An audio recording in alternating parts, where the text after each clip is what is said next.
My name is Carol, and I'm 33 years old. What happened at my sister's wedding still makes headlines in our business community.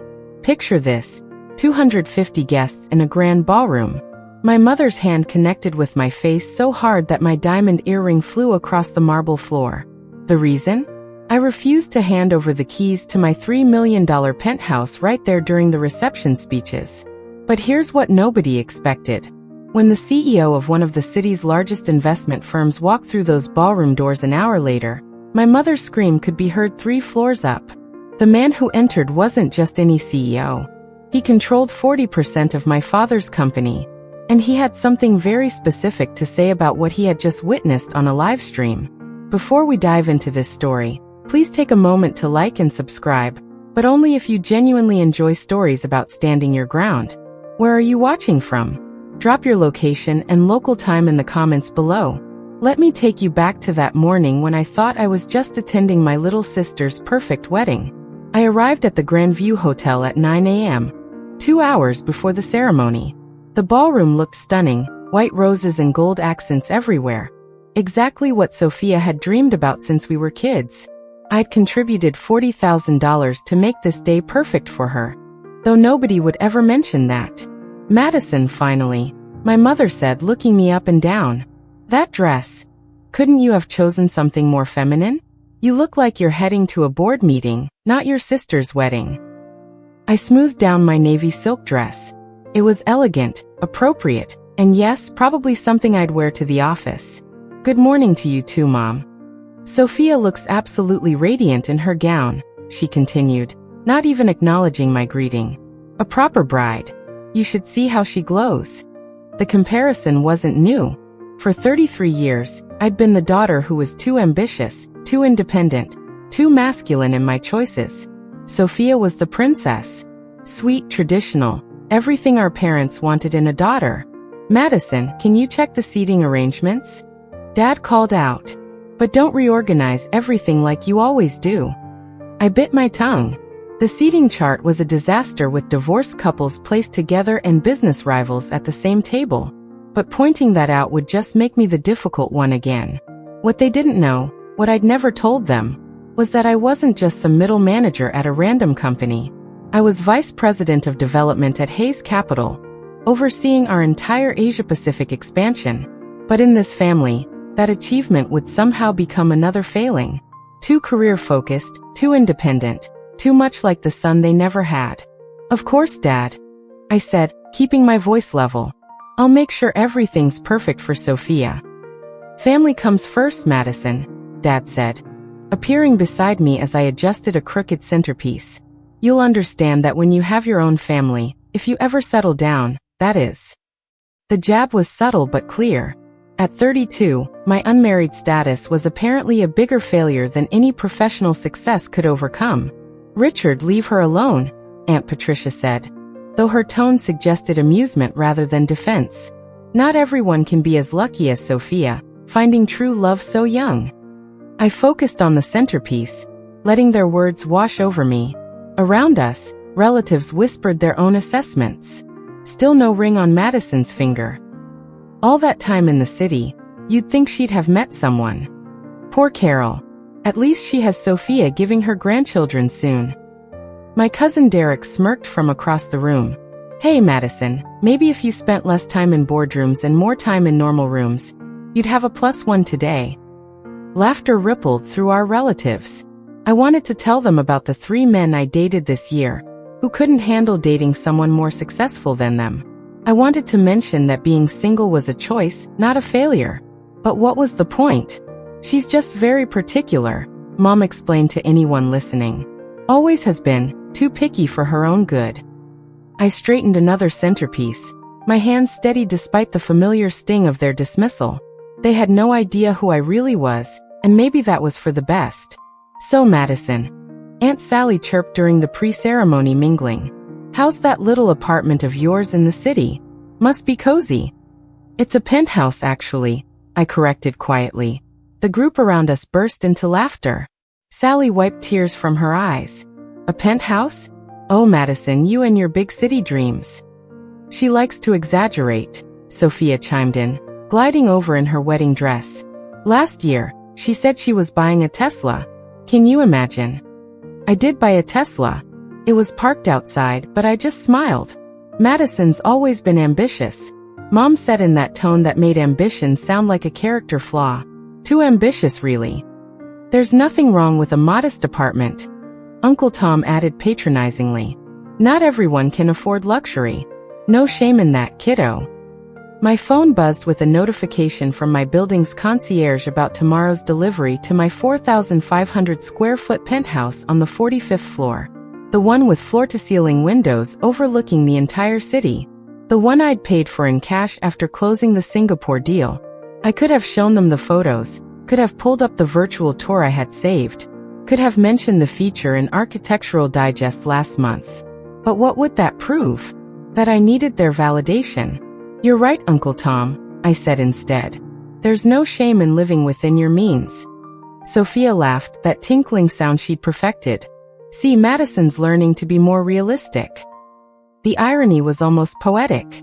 Standing alone by the window, I watched the city skyline where my penthouse towered above everything else.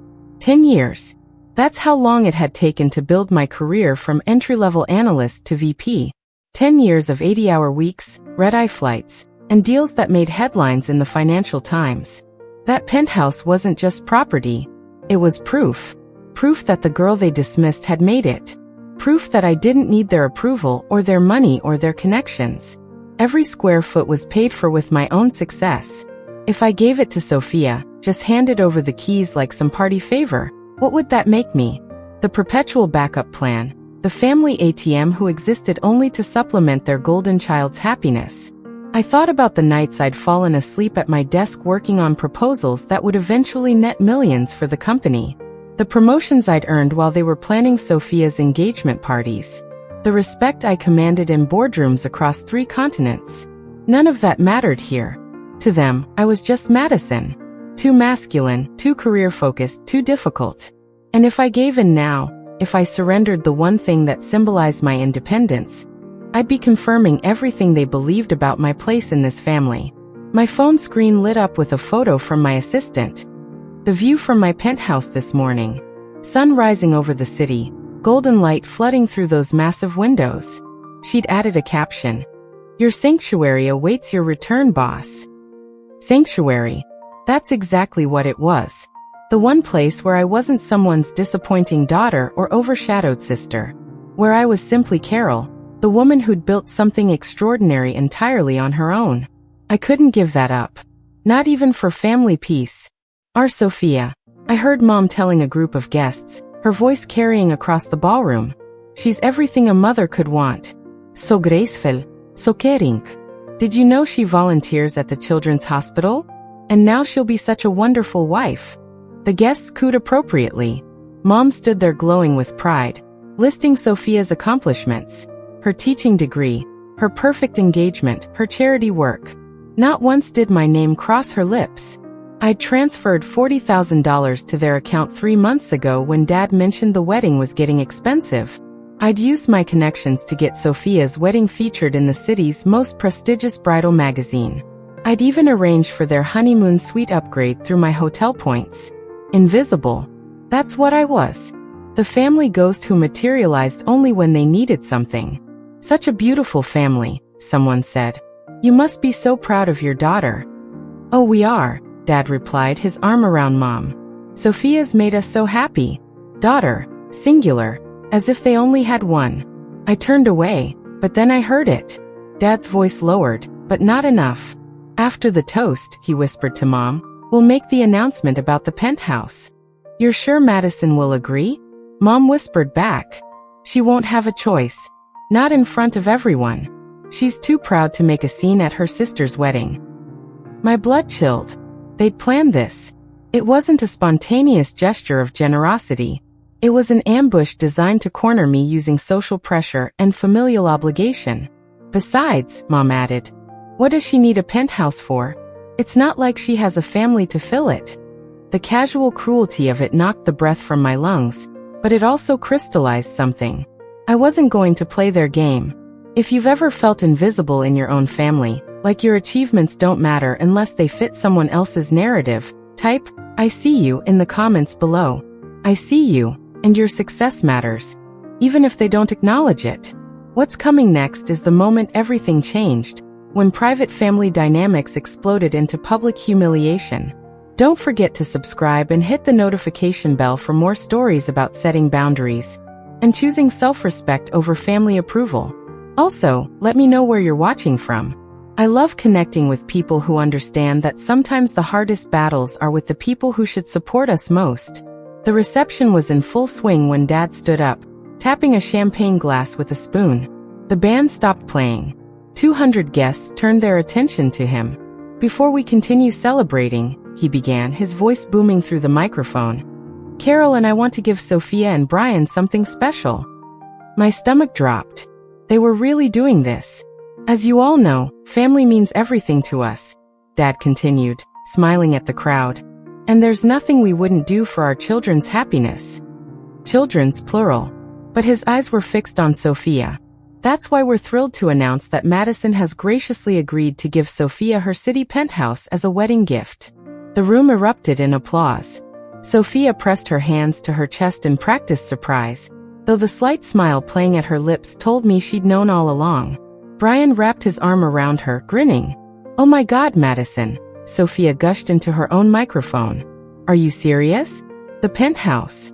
Every eye in the room turned to me. I stood frozen, champagne glass in hand, my mind racing. They'd orchestrated this perfectly. The announcement, Sophia's response, the public setting that made refusal seem monstrous. "Madison, come up here," Dad called out, waving me forward. "Let's have the whole family together for this special moment." The applause continued. People were smiling, nodding, some even wiping away tears at this beautiful gesture. I saw my boss's wife at table 12, 3 major clients at table 8. My entire professional network scattered throughout the room, all watching me, all expecting me to smile and play the generous sister. This wasn't just an ambush. It was a calculated assassination of my autonomy. I set down my champagne glass and stood slowly. The room fell silent, waiting. "I'm sorry, what?" My voice carried clearly without the microphone. Dad's smile faltered slightly. "Your penthouse, sweetheart. For Sophia and Brian." "This wasn't discussed with me," I said, keeping my tone level and professional. A ripple of whispers crossed the room. Dad's face reddened. "Don't be selfish on your sister's day," he said, still holding the microphone, ensuring everyone heard his words. "Dad, this is inappropriate. We can discuss this privately." "There's nothing to discuss." Mom grabbed the microphone from Dad. "It's a wedding gift from the family. It's my property," I stated simply. "And I haven't agreed to anything." The whispers grew louder. I heard fragments. How could she? On her sister's wedding day. So selfish. Sophia's eyes welled with perfectly timed tears. "Madison, I thought you'd want me to be happy." "Your happiness doesn't require my home, Sophia. It's just a property," Dad boomed. "You can buy another one." "Then you buy her one," I replied. Gasps echoed through the ballroom. Someone at table 3 actually clutched their pearls. The wedding photographer kept shooting, his camera clicking rapidly. "Madison, please," Brian interjected, trying to play peacemaker. "We'd take such good care of it." "I'm sure you would, but the penthouse is not available." Mom's face had turned an alarming shade of purple.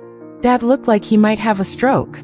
And Sophia's mask of sweetness was cracking, revealing something uglier underneath. "Come on, Madison," Aunt Sally called out. "It's family."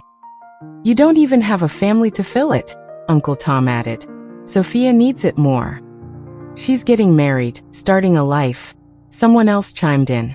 "What do you need all that space for?" The pressure mounted from every direction. Each comment another stone added to the wall they were building around me. "Be reasonable," my cousin Derek shouted. "Stop being so difficult. It's not like you can't afford another place," Aunt Patricia added. "With your big, important job." The sarcasm in her voice was unmistakable. They still didn't believe I was successful.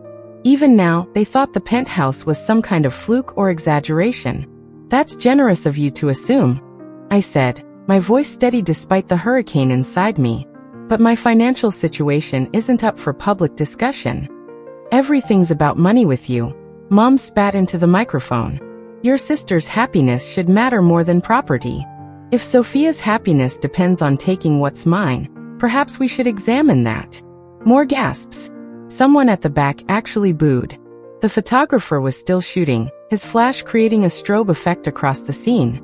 Through it all, I kept my hands steady at my sides. No trembling, no tears. I'd negotiated with CEOs who ate junior executives for breakfast. I'd stood my ground in boardrooms where millions were at stake. I wasn't going to crumble now, not in front of people who'd diminished me my entire life. The penthouse is not available. I repeated, each word clear and final. My phone vibrated insistently in my clutch. I pulled it out, needing a moment's distraction from the hostile stares. 3 missed calls from MC and a text that made my pulse quicken. Saw the live stream. On standby.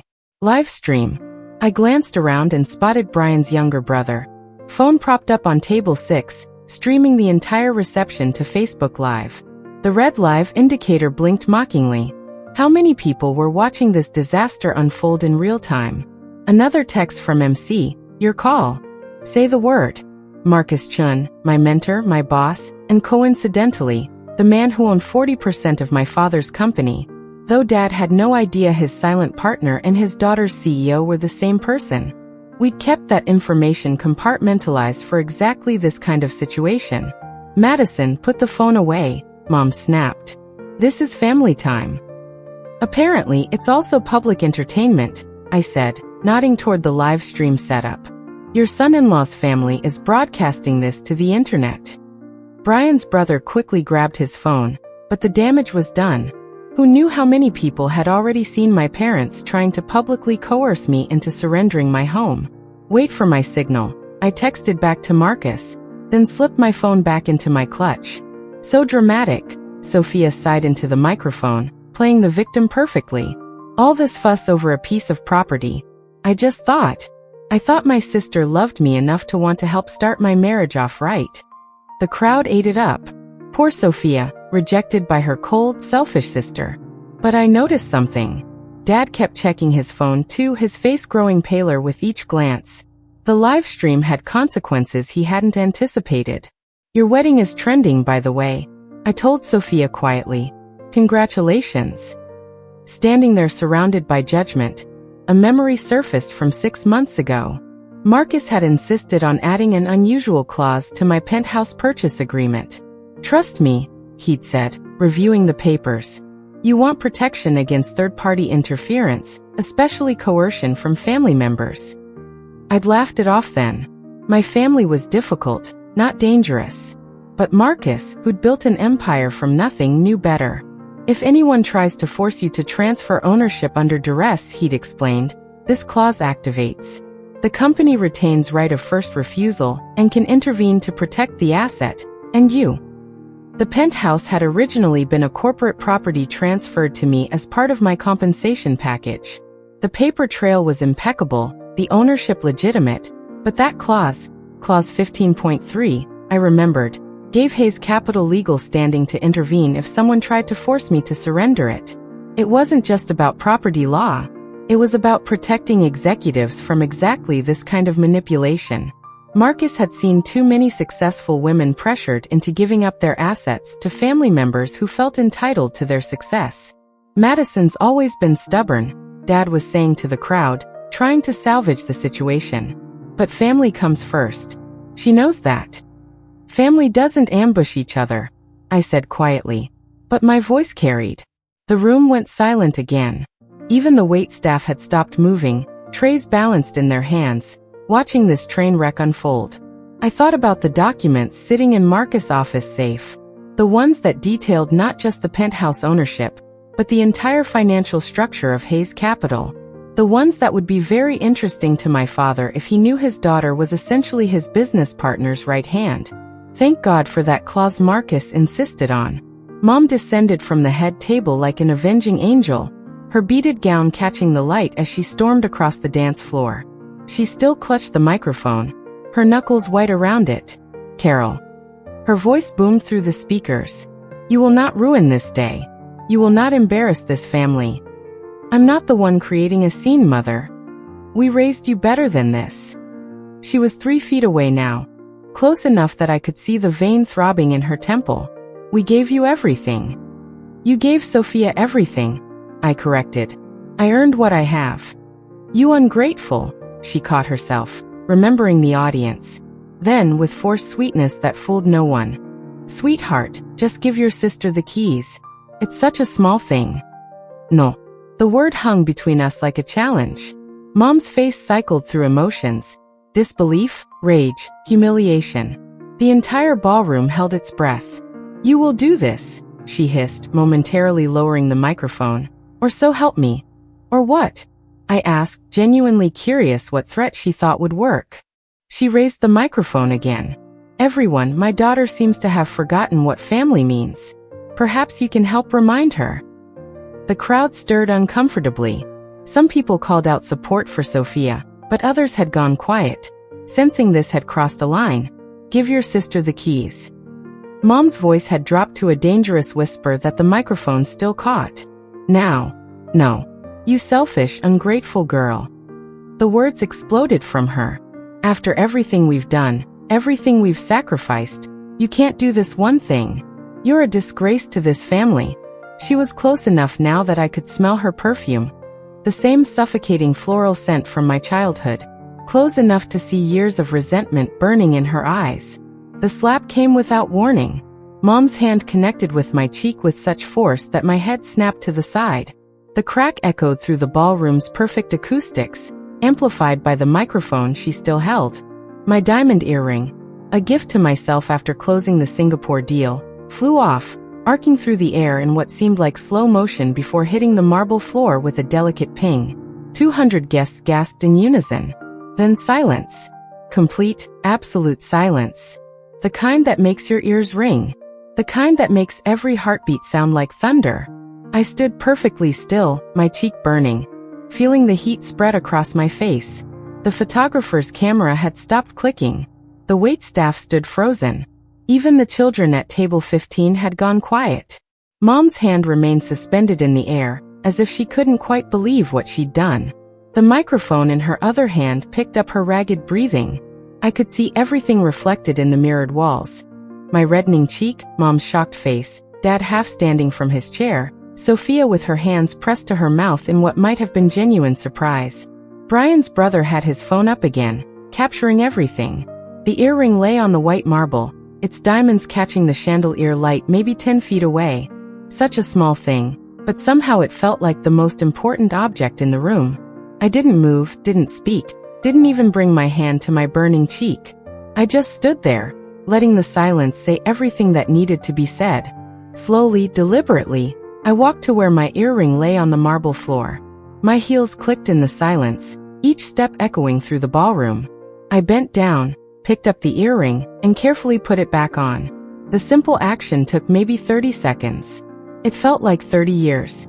I straightened, smoothed my dress, and looked directly at my mother. She'd lowered her hand, but still gripped the microphone, her face a mixture of defiance and dawning horror. "Excuse me," I said, my voice perfectly steady. Then I turned to the head table. "Congratulations, Sophia. I hope your marriage brings you joy." I picked up my clutch from my table and walked toward the exit. Not rushing, not running, just walking with the same measured pace I used when leaving board meetings. "Madison," Dad called out. "Madison, wait." I didn't stop, didn't turn around. Behind me, the ballroom erupted in chaos. Voices rising, chairs scraping, someone crying, but I kept walking. The moment I cleared the ballroom doors, I pulled out my phone and hit Marcus's number. He answered on the first ring. "Madison." "Green light," I said simply. "Understood. How long do I have?" "Give me 45 minutes to get home." "Are you okay?" I touched my still burning cheek. "Execute the contingency." Marcus was already mobilizing the legal team. "Madison's. Now I meant, are you hurt?" "Nothing that won't heal," I said, entering the elevator. "But Marcus, make sure you bring the shareholder agreement. The one Dad never actually read." "With pleasure." I ended the call as the elevator doors closed, leaving my family's chaos behind. That moment, the slap heard by 250 people. Did it make your blood boil? I know what it's like to be humiliated by the people who should protect you. But sometimes the best response isn't anger, it's strategic action. What comes next will show you why you should never underestimate someone you've pushed too far. If you believe in standing up for yourself, hit that like button. If you've ever had to set a hard boundary with family, type boundaries in the comments. The next part is where everything shifts, where the invisible daughter becomes the one holding all the cards. 45 minutes later, I was in my penthouse, ice pack against my cheek, when my phone buzzed with a text from Marcus. Entering the building now. I changed into jeans and a soft sweater. Armor wasn't needed anymore.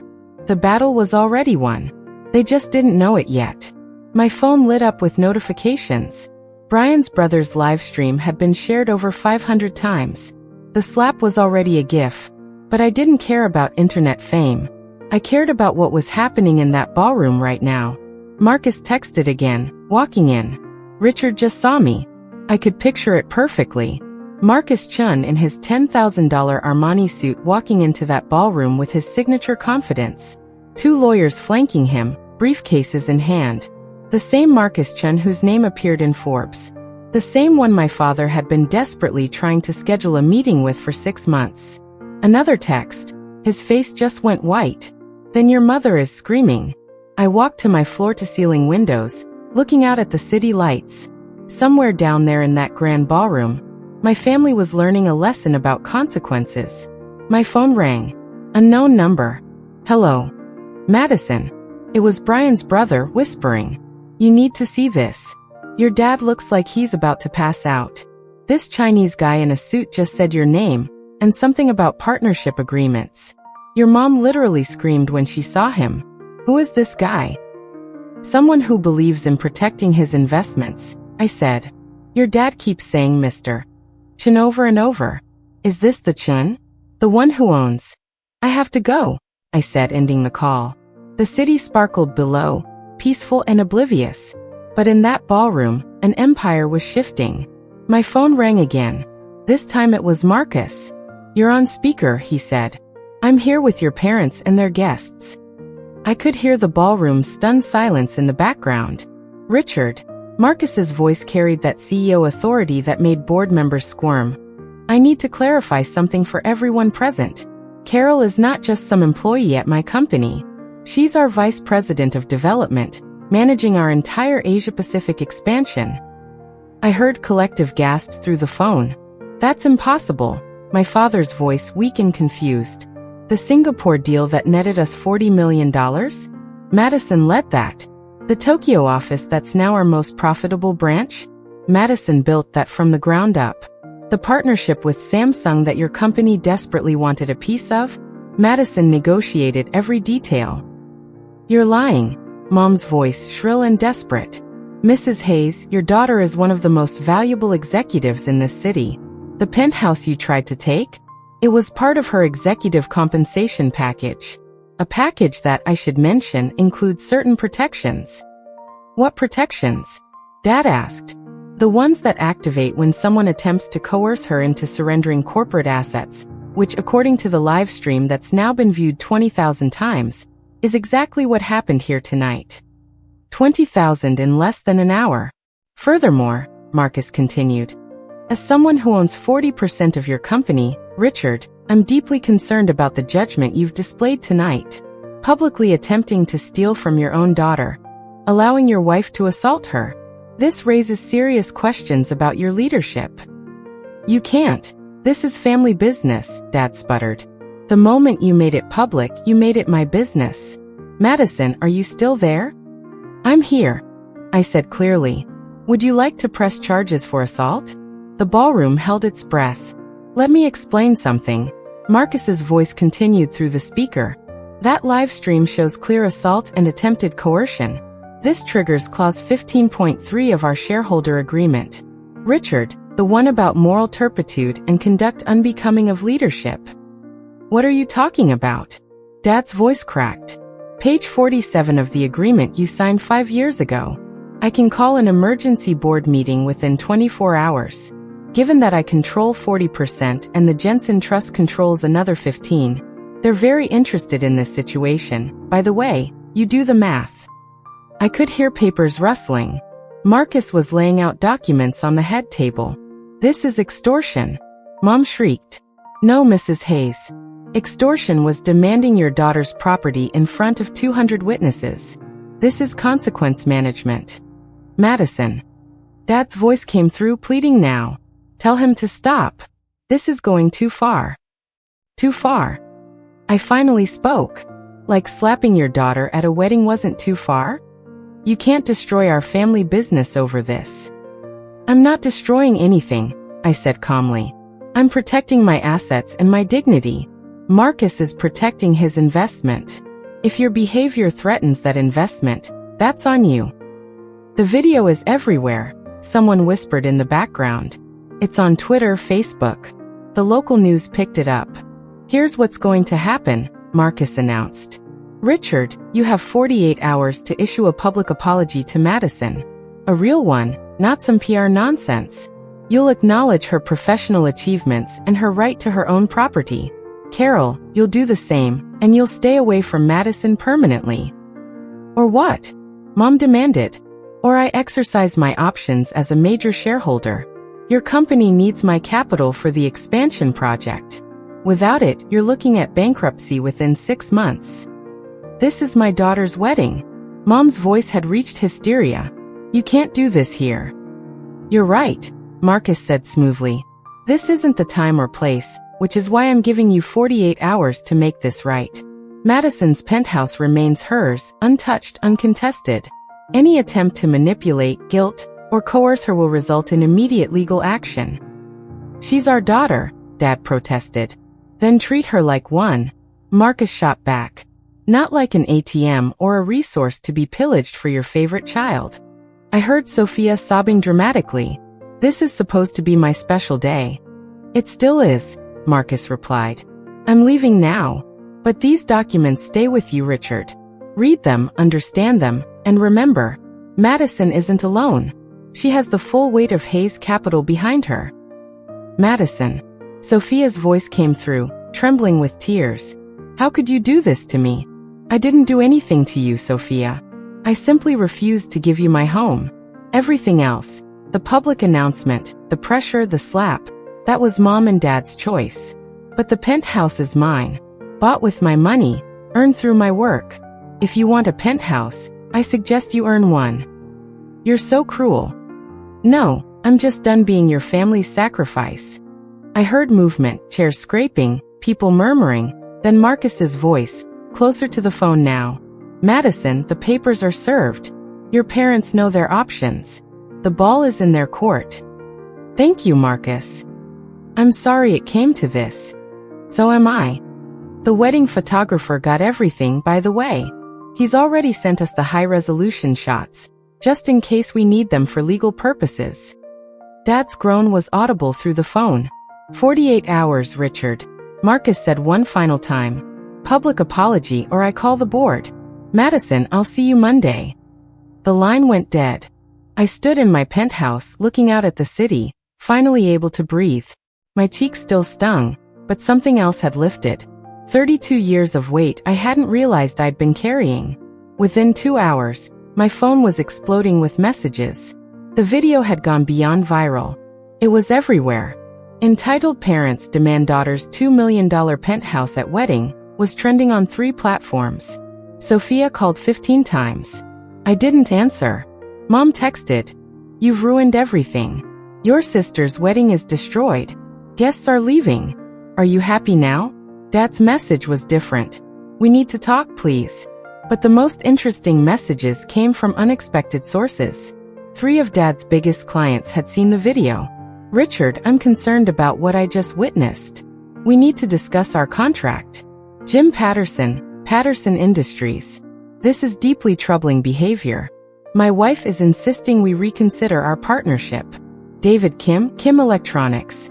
"I don't do business with people who hit their children. Contract terminated."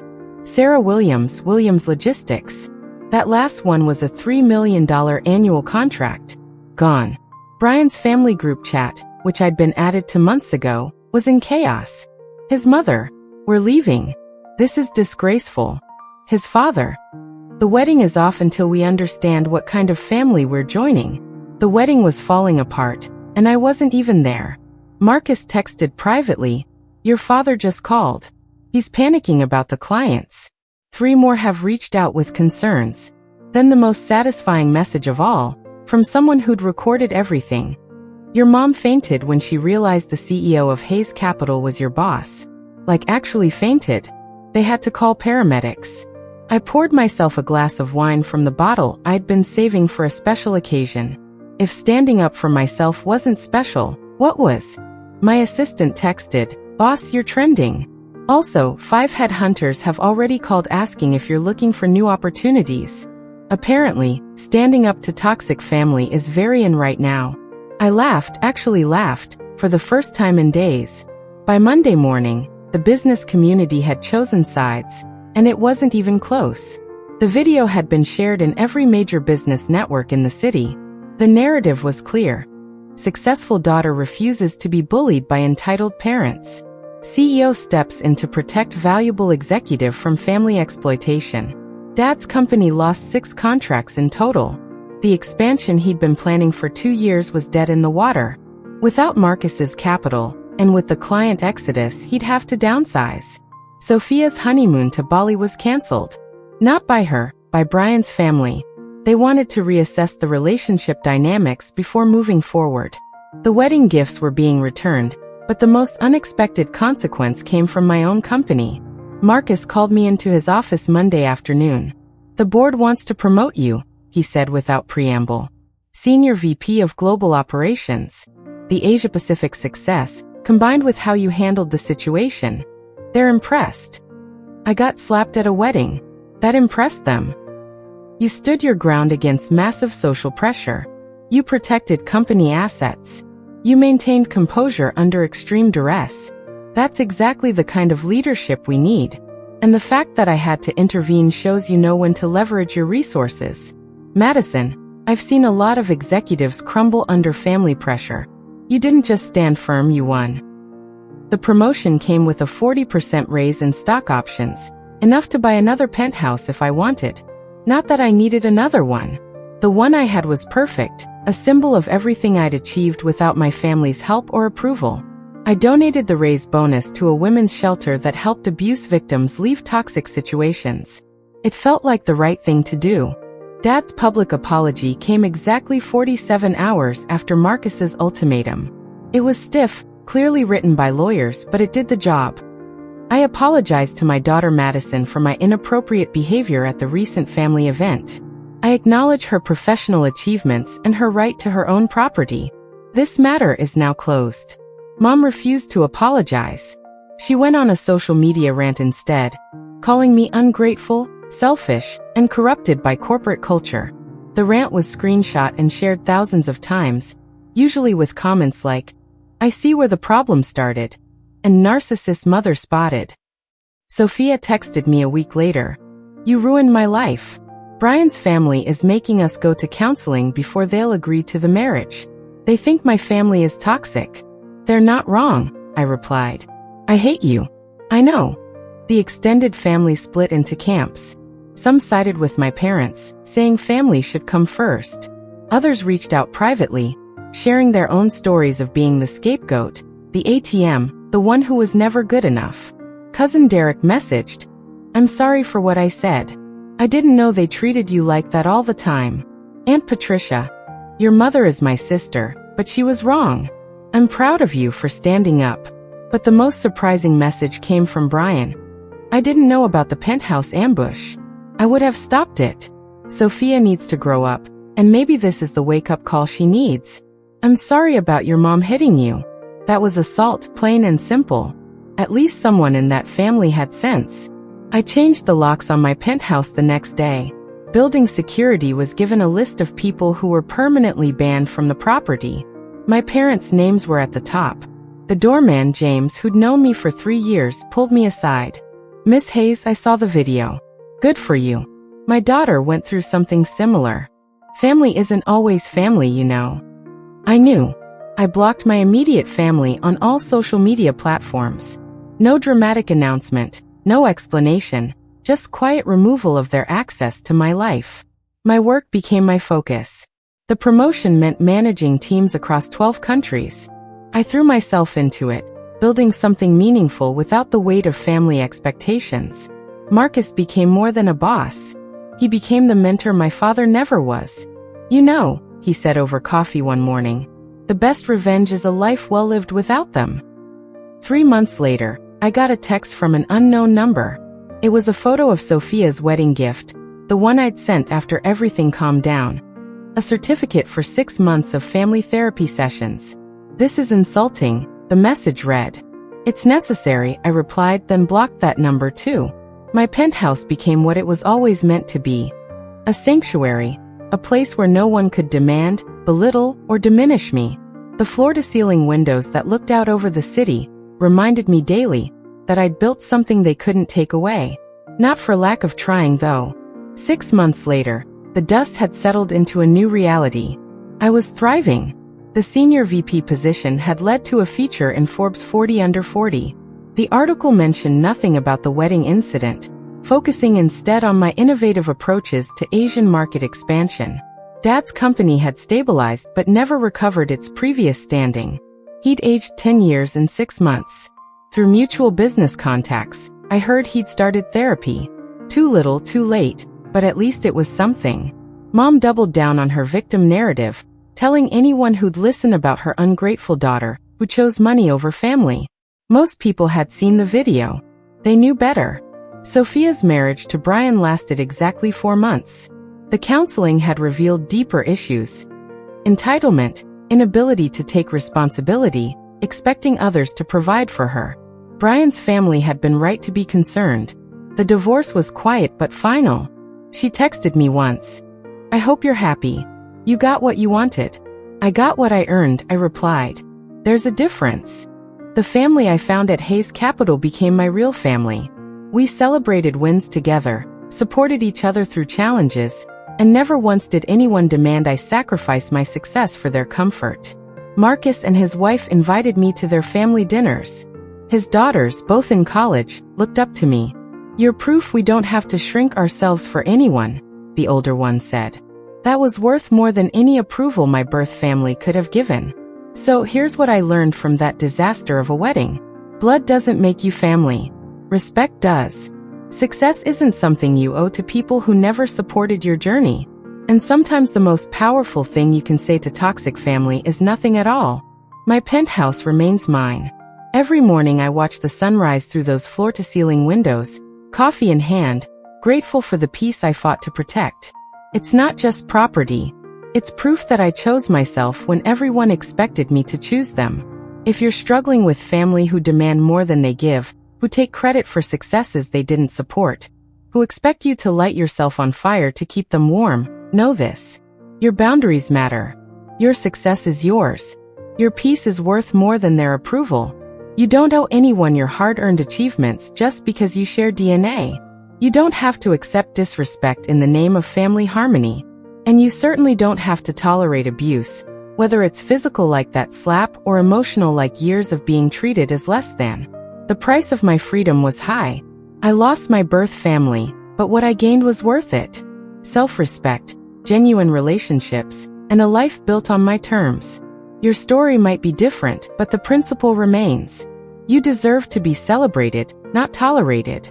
Choose people who choose you, not just when they need something, but always. What boundaries do you need to set today? Thank you for listening to my story. If you've ever had to choose between family approval and self-respect, you're not alone. Comment, boundaries matter, if you believe in protecting yourself from toxic family dynamics. Share this story with someone who needs to hear that it's okay to choose yourself. Subscribe and hit the notification bell for more stories about setting healthy boundaries and building chosen families. I'd love to know, are you Team Madison for standing my ground? Or do you think family should always come first? Let me know in the comments. Remember, your peace is non-negotiable.